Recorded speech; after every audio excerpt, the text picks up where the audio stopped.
Nakatakdang simulan bukas, December 12, ang open sessions ng Bicameral Committee. Although we have news na December 13, na-reschedule siya ng December 13. No? Ito'y matapos na magkasundo ang mga mambabatas na i-live stream ang karaniwang closed-door meetings nito. At para pag-usapan yan, makakausap natin sa linya ng telepono si Lanao del Sur, Representative at House Committee on Appropriations, Vice Chairperson Zia Alonto Adjong.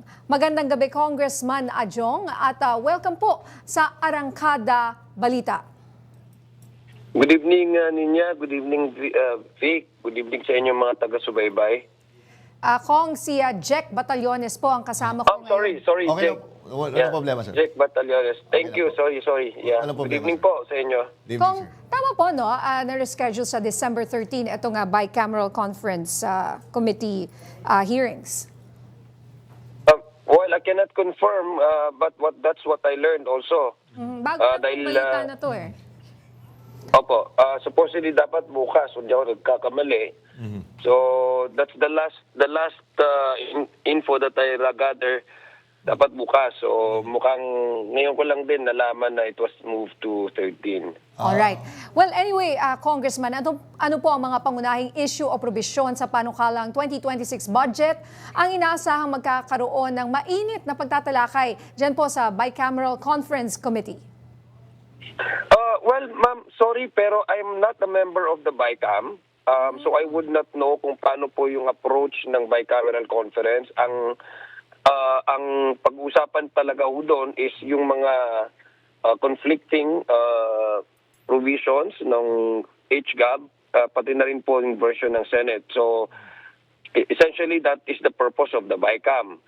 So hindi ko lang po alam kung how they would proceed with that, because in the House of Representatives what we did is yung issue nung, remember niyo po, may 255 billion pesos na originally under the budget for the Department of Public Works.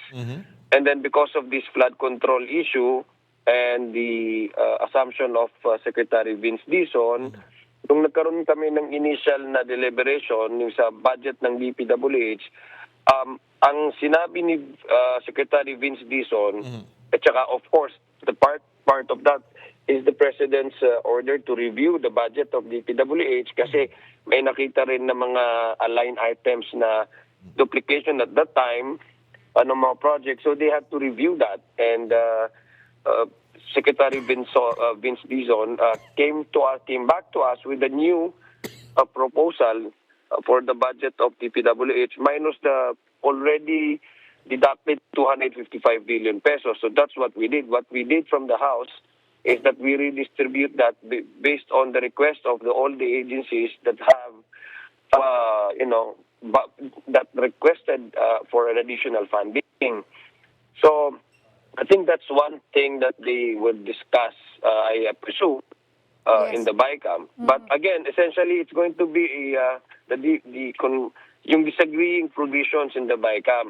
Ang pinaka-importante, ma'am, is that as part of the House of Representatives, we really pushed for the open BICAM. Yung ma-live stream po yan para makita po ng taong bayan kung anong pag-uusapan nila dyan. At maging transparent ang proseso ng budgeting natin. Opo. Paano ho ba nangyayari yung mga insertions na yan pagdating sa mga BICAM? I have no, ma'am, I really have no, I cannot give you exactly what's the process.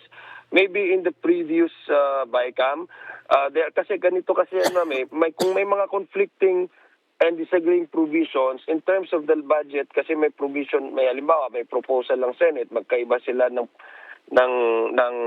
House of Representatives doon sa appreciation ng line item na budget. Pwede nilang magkaroon sila ng realignment ng pondo. Kung hindi masyadong nagagamit dito, dadagdagan yung isang line item. But you cannot actually add per se because there's a ceiling, no? Maski ano man yan, sentabo, hindi mo pwede. So what i-add? So what you can do is if you deduct a certain funding from one budget line item, you have to increase another budget item. Doon mo lang hakatakin within the department ng agency na budget. So Yung mga tinatawag pong insertion, ma'am, actually the term for that is yung errata. There's no, I don't know kung why the word was used, insertion, but it's actually technical and errata. You amend a certain line item and then maybe increase or deduct the funding for a certain line item. Or if you want to introduce probably an additional additional funding for a certain program. So ganun po yun, ma'am. That's what I know, but I have never sat in the BICAM conference. So I really would not know Opo. the mechanics and the process how they would deal with the erratas. Sir, Congressman Adjong, no? Isa pang familiar na term na lagi natin narinig, yung small committee. May idea ho ba kayo? Ano ba to? Yung small committee, once na may BICAM, kailangan magkaroon nito? That's the kasi ang BICAM kasi they can adopt their own their own procedure powerful nga po yung BICAM kasi yung tinatawag na Third Congress, no? Yung kung ano yung anong version ng House of Representatives, pag natapos yung HGAP, it transmits sa Senate, then that's their working draft. So pwede nilang ibahin. Now, ang BICAM kasi they can have a smaller, I don't know, tawag nila small group kasi hindi ako I've never experienced the BICAM. Opo. So in the previous mayroon kasi silang na-task na ilan lang to Alright. to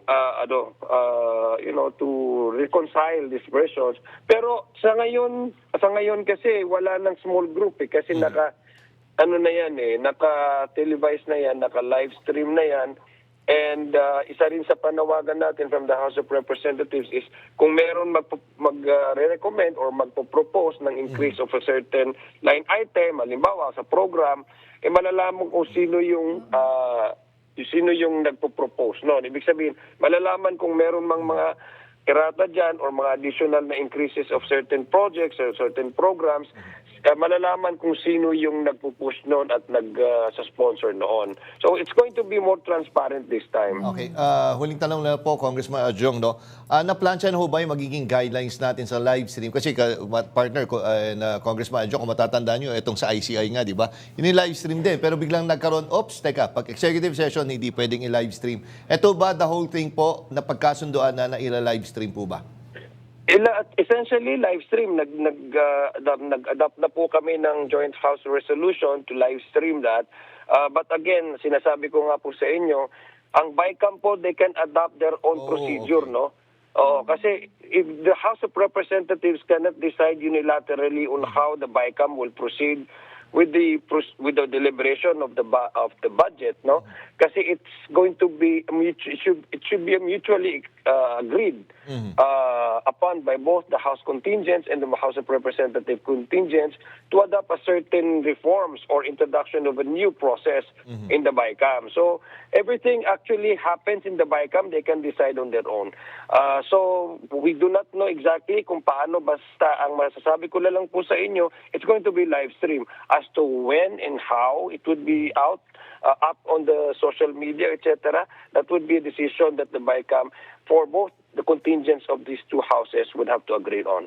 Okay, nako, maraming salamat po, Congressman Adjong, sa pagtanggap po ng tawag dito sa Arangkada Balita. Mabuhay kayo, sir, at magandang gabi. Maraming salamat po, Jake. Maraming salamat, Ma'am Ninya. Magandang gabi po sa inyo.